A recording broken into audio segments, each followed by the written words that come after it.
not going to say anything. I just came to drive a truck.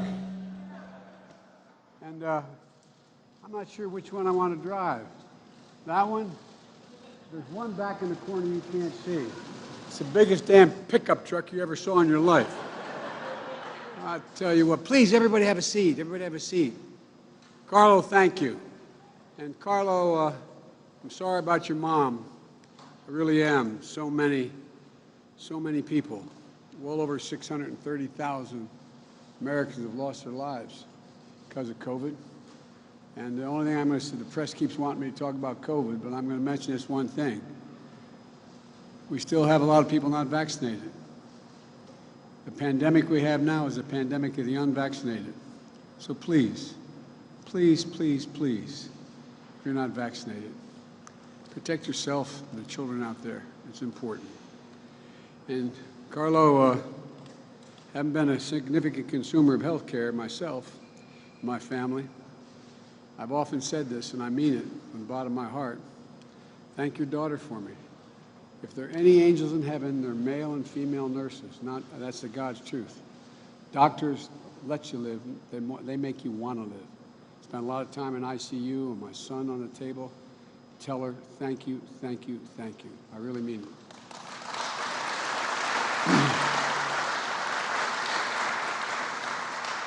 And I want to thank Congresswoman Weil for the passport into her district. Where are you?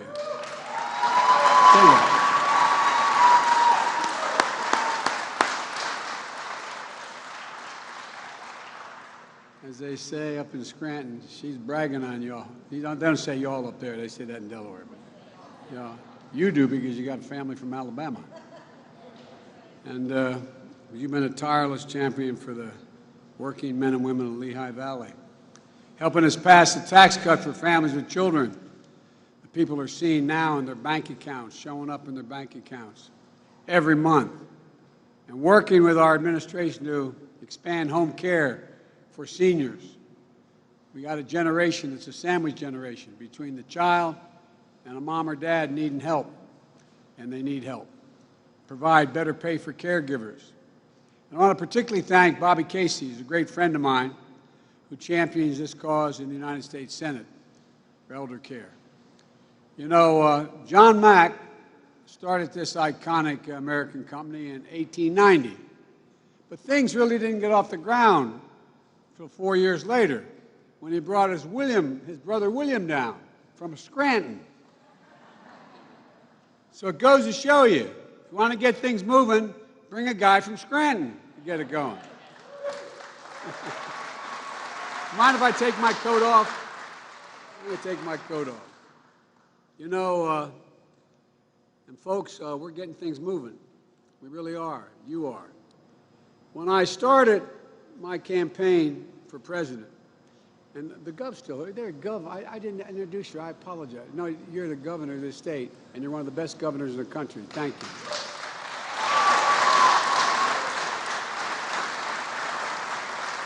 And you're a good friend. When I said I was running, when I announced my campaign, and not many people took it seriously, I said I was running for 3 reasons. One, to restore the soul of this country, a sense of decency and honor. But secondly, to rebuild the backbone of the country. Hard-working, middle-class folks who built this country. And I want to point out, unions built the middle class. That's not a joke. Unions built the middle class.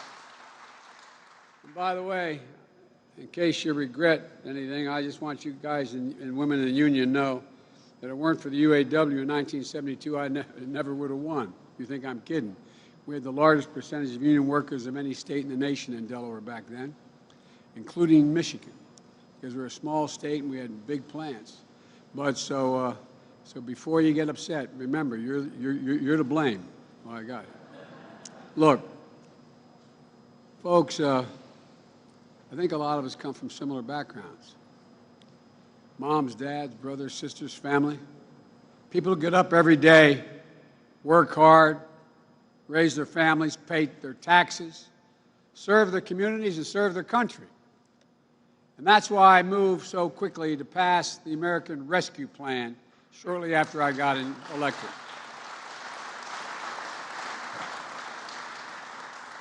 Because we needed to act quickly and boldly to save jobs, save businesses, and save lives. And we did. We added more than 600,000 jobs per month since I've taken office. That's over 3 million jobs all told. It's the fastest growth at this point in any administration on record because of you all. We brought this economy back from the brink. Checks in people's pockets, shots in people's arms, tax cuts for working families with children. We designed our strategy not only to provide a temporary boost, but to lay the foundation for a long-term boom that brings everyone along. Because when I arrived in office, we had a long time, it's been a long time since the federal government had worked hard for working people. Things have been great for big corporations, great for the very wealthy, folks at the top. Those 55 major corporations for the past 3 years paid zero in federal taxes, making over $40 billion. They had no complaints. But when I put my hand in that Bible on January 20th, took the oath of office, I made a commitment to the American people. We're going to change the paradigm so working people could have a fighting chance again, to get a good education, to get a good job and a raise, to take care of that elderly parent and afford to take care of their children, and stop losing hours of their lives stuck in traffic because the streets are crumbling or waiting for slow, spotty internet to connect them to the world. That's what the economy we're building is all about. Because given half a chance, and think about this, I mean this from the bottom of my heart, given half a chance, ordinary Americans, the American people have never, ever, ever, ever let their country down. Just given a half a chance. I mean it.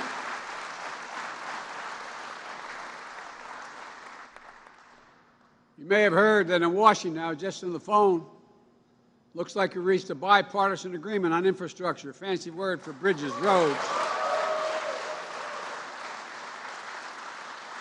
transit systems, high-speed internet, clean drinking water, cleaning up and capping the orphan wells, over thousands of them abandoned and abandoned mines, and a modern, resilient electric grid to build. And guess what? A lot of those abandoned wells are leaking methane. And guess what? The same union guys that dug those wells, they can make the same union wage capping those wells. And I'm working with Democrats and Republicans to get this done because while there's a lot we don't agree on, I believe that we should be able to work together on the few things we do agree on. I think it's important.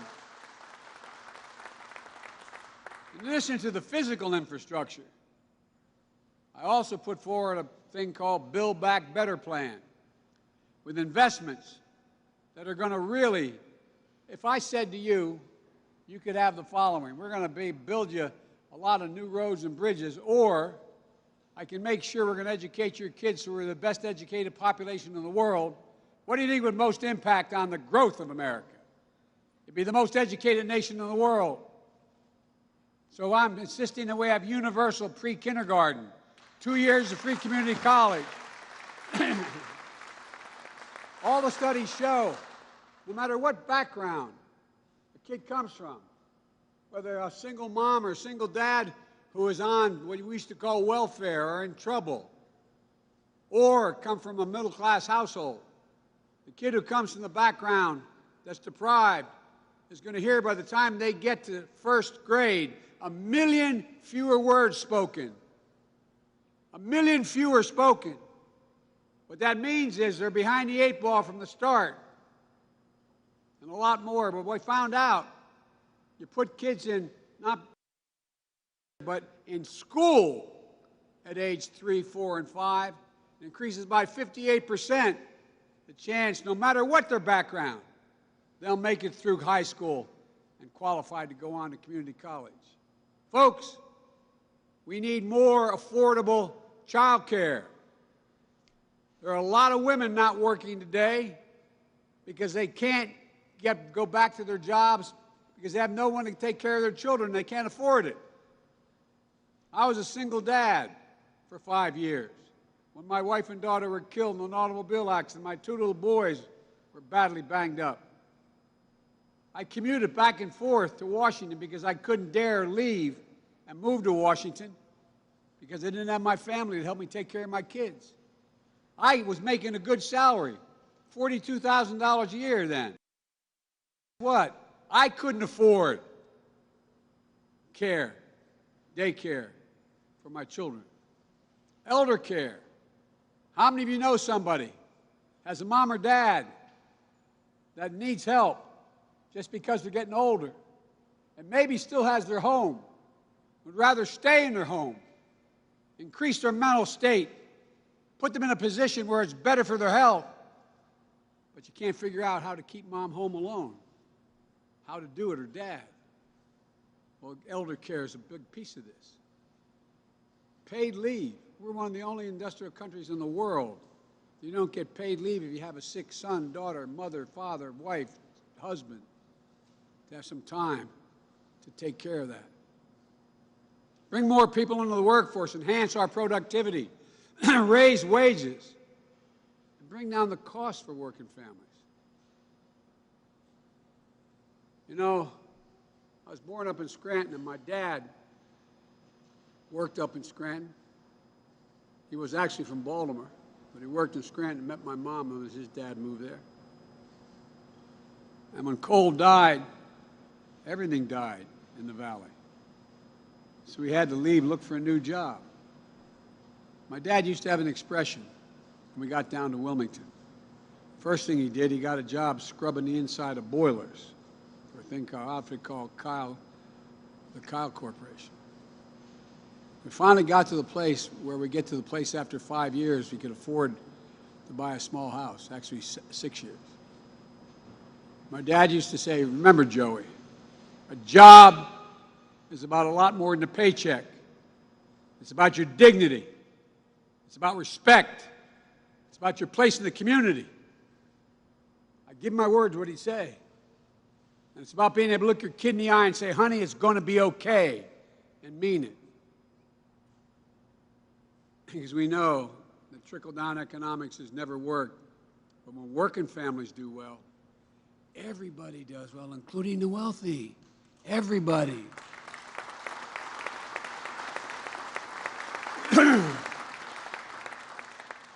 Today I'm here to talk about a commitment that's sacred to me and central to our efforts to keep things moving. It's a straightforward solution. Support and grow more American-based companies.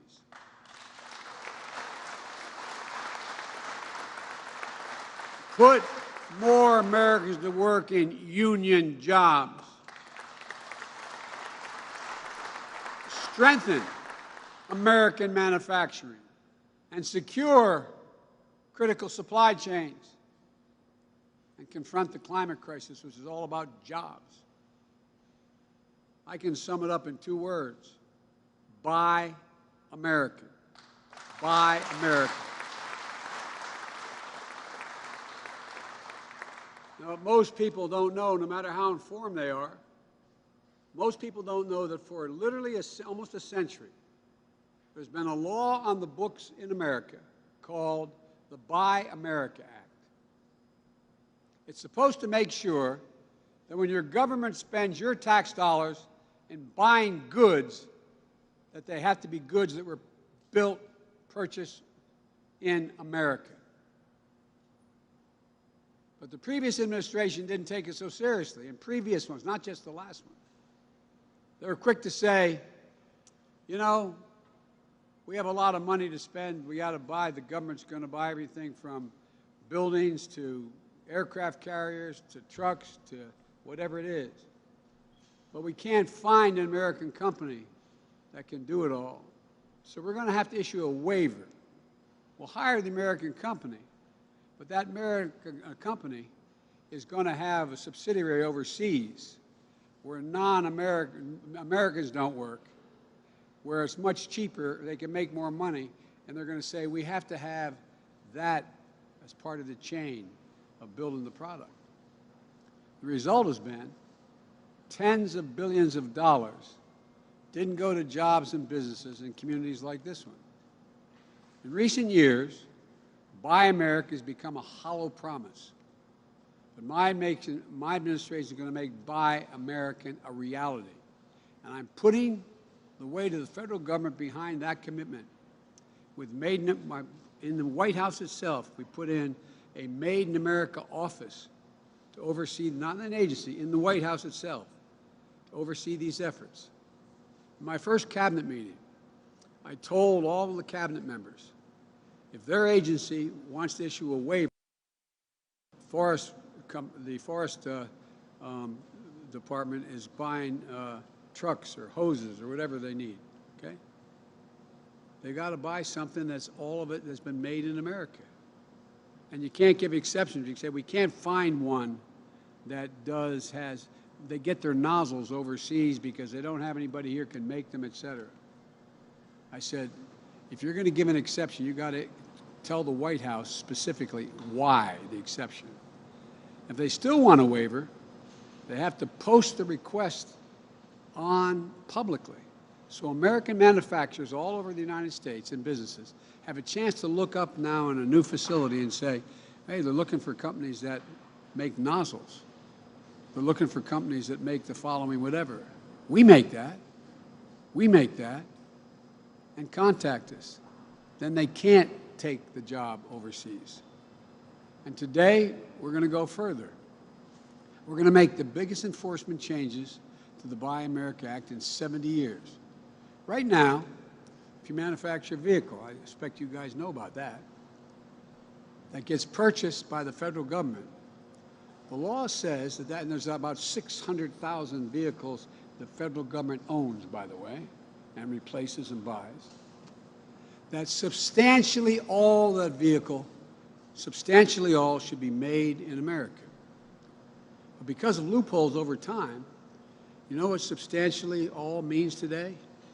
If 55% of it was made in America, you can go ahead and get all the rest of it purchased other places. To me, 55% is not substantially all. And this is actually a double whammy. First, 55% is not high enough. And second, contractors don't have to tell us the total domestic content of their products. They just have to tell us that they hit the threshold. Nobody checking. Well, they got a new sheriff in town. We're going to be checking. No, I'm serious. I am deadly earnest. Today, I'm directing the Budget Office to issue a rule to raise the amount of domestic content required to be considered made in America from 55% to 75%. Substantially all is going to mean substantially all. And starting with critical products, instead of taking contractors at their word that they've hit the threshold, we're going to start making them give us the details so that we can do more to support American manufacturing. We want to be the ones making the innovative parts of every product, the ones that will support more jobs and more small businesses. For example, I had a tour today. A lovely lady showing me in the parts where the second stop we made. She said, but we're having a little problem.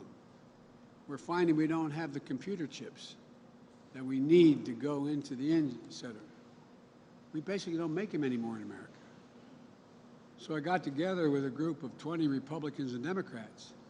We passed a new piece of legislation, providing that South Korea and Taiwan open up plants here in the United States, hiring American employees to make those computer chips, so we're not held hostage.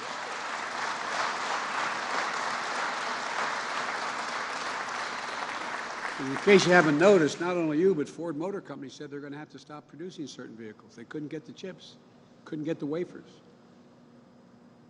And so I'm directing my budget office to create new rules for critical products where we know we need stronger, more resilient domestic supply chains. We're talking about components like semiconductors, pharmaceutical ingredients, advanced batteries, among other things. We saw during the early days of the pandemic that the supply chain disruptions can put Americans' lives and livelihoods at risk. When we needed them most, we were short on protective equipment, we were short on ventilators, and other essential health equipment.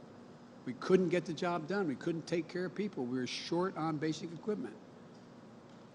I know a lot of you in this factory stepped up to make PPE at the time. That was a noble service, but it's not a long-term solution. Yes, we'll keep trading with our allies, but we need to have a resilient supply chain of our own so that we're never again at the mercy of countries for critical goods ever again, ever. You know exactly what I'm talking about right here. You've seen production slow down, as I said. You've had your hours cut because of the shortage of computer chips and semiconductors. These chips are more than just vehicles. They enable so much of our modern lives, our smartphones, our televisions, our medical equipment. That's why we're investing $50 billion to have the best chip manufacturing in the world come and build factories in the United States of America.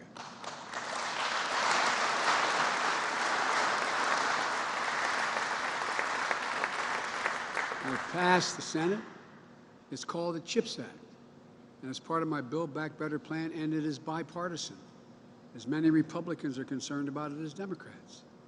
And it's not just semiconductors. With this rule, we'll be able to buy medical products from companies like OraSure that are up there down the road in Bethlehem, or up the road in Bethlehem, I should say.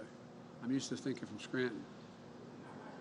Their COVID-19 tests are being made right here, bringing good jobs along with it, meaning that we're developing a homegrown capacity to respond to this pandemic and help prepare for the next one. And by the way, when I say buy in America, I mean all America. You know, we're going to include communities that have historically been left out of government procurement. When more contracts are going to go to black and brown communities, Native Americans, small business, every state and territory, every industry that services and manufactures, and also agriculture. Part of the problem is that a lot of companies don't even know these opportunities exist to be part of this. And we got to know. I used to have a great friend, a friend who was a great friend who used to play for Providence College back in the days when they had great teams. His name was Pete McLaughlin. And he used to have an expression. He wasn't the, God love him, he passed away, but needed a heart transplant. But anyway, the point is that what Pete used to say, and academics weren't his thing, he used to say something very, very streetwise. He said, Joe, you got to know how to know. You got to know how to know. You can walk into the Library of Congress, one of the greatest libraries in the world, and if you don't know how to use the card catalog, figuratively speaking, it's just all happenstance. You got to know how to know. So we started a new manufacturing contracting office in the Small Business Administration to help small and medium-sized businesses bid on these contracts. And my Department of Commerce is working to help government agencies connect with new domestic suppliers in every state. That's how we're going to build a future that's made in America. One more reason this is going to make a big difference. Each year, the federal government purchases more than $600 billion in goods and services. The Congress passes laws for purchasing things, and as president, I get to decide where we spend them and what we purchase. I have to purchase what was called for, but I get to, and I'm the one who makes the decision. The administration makes a decision of how to spend that $600 billion. If American companies know that we're going to be buying from them, they're going to be more inclined to hire and make key investments in the future in their companies, like you're doing here. My Build Back Better plan has incentives for electric vehicle adaptation, for increasing the amount of clean energy our government buys, and these Buy American rules can help guarantee a reliable market. I just saw the work you're doing in the heavy-duty electric vehicles here, like electric garbage trucks. You know, there are more than 600,000 vehicles in the federal fleet, including the majority of which, the largest portion of which are at the post office. As we work to electrify them, as they run out and electrify them, we're going to be making a market for vehicles electrified, supporting both good jobs being created as well as innovation we need to electrify our transportation sector and clean up our environment at the same time. And we'll be expanding my Made in America initiative to help cities, towns, and tribes get a better deal when they buy a Made in America product. It helps the towns, the taxpayers, as well as all of you on the floor of this significant place. It really does. There are a lot of folks out there who look at how fast and how dramatically the world is changing and world economies are changing. I mean, who would have thought that 20 years ago you'd make electric garbage trucks here? Seriously, think about it. But they accept it as gospel that working folks are going to get left behind. They're not going to be able to keep up. Just the opposite. It's the opposite. Hard-working Americans are the ones who are going to make it happen. We got to invest in you. We're the most productive workforce in the world here. Given half a chance, there's not a single thing you can't do. So I reject out of hand. I've been criticized for this for some time, but I reject out of hand this defeatist view that the forces of automation and globalization mean we can't have good-paying union jobs in America. And right here, on this factory floor, you're making a product that are fighting climate change. That's why when I hear climate change, I think jobs. Our manufacturing future, our economic future, our solutions to the climate crisis are all going to be made in America, creating good jobs. That's what it means to build back better. We came out of this economic crisis, the worst since the Depression, stronger than when we went in. America is one of the few countries in the world that we get smacked and knocked down. We get up, we come back, and we come back better than we were before we got knocked down. Now, I'm not joking. Think about the course of history in America. And that's why in the American Rescue Plan, we passed shortly after I took office, we're investing considerable sums that will go to cities and towns looking to build back stronger. For example, towns in the southwestern part of this state can now apply for funds to cap those wells that are leaking methane, clean up abandoned coal mines, invest in bringing new employers into abandoned factories, and get help attracting them. Let me close with this.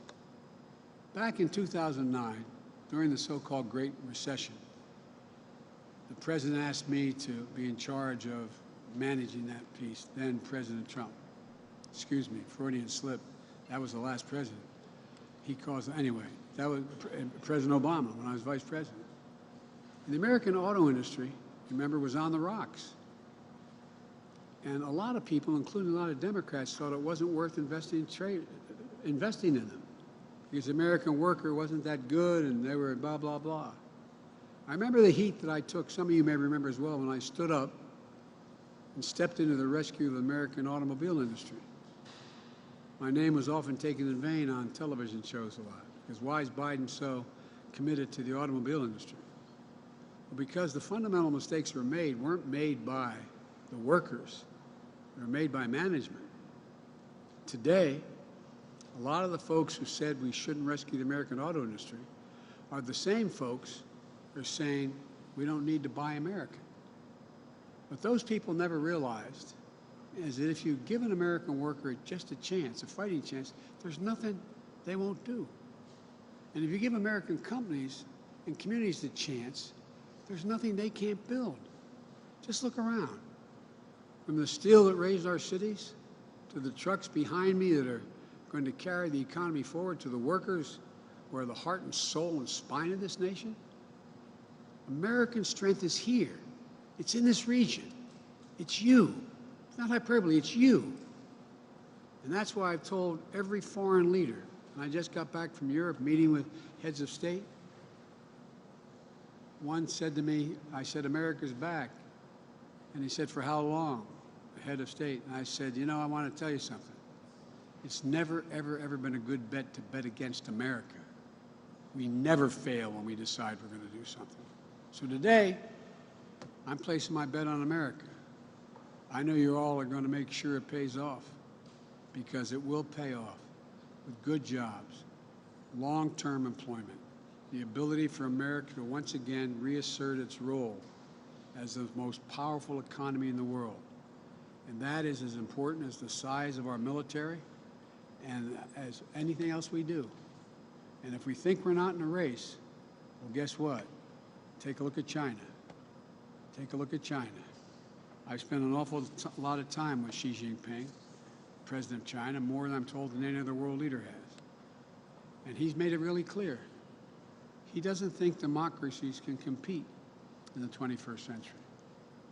And I spent over 25 hours alone with him over the period of the last 5 years, 7 years.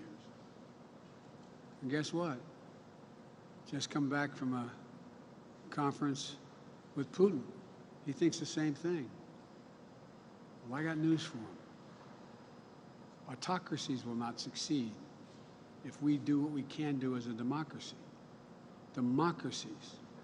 And if you notice, not a joke, a lot of the rest of the world is hedging their bets, whether to move toward autocracy or stay with democracies. We have it all, folks. We have everything that we need in this country to not only today, but for my grandchildren to be in a situation where we're still the most powerful physically and most powerful economic nation in the world that treats other nations decently and maintains the peace. That's who we are. That's America. We're the most unique nation in the history of the world. Not a joke.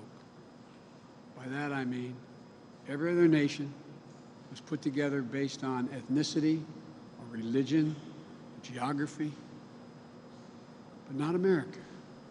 America is the most unique nation in the world, and literally we're based on an idea. An idea is what formed America. And the idea was, and it sounds corny, but it is absolutely true, no other nation has this as an organizing principle.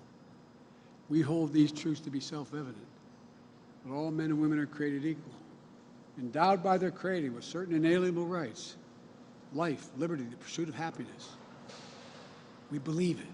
We've never accomplished it, but every generation has moved us closer and closer and closer to inclusion.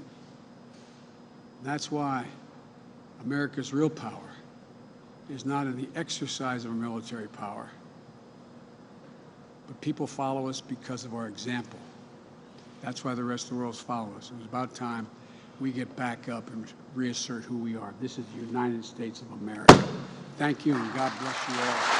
Thank you, thank you, thank you.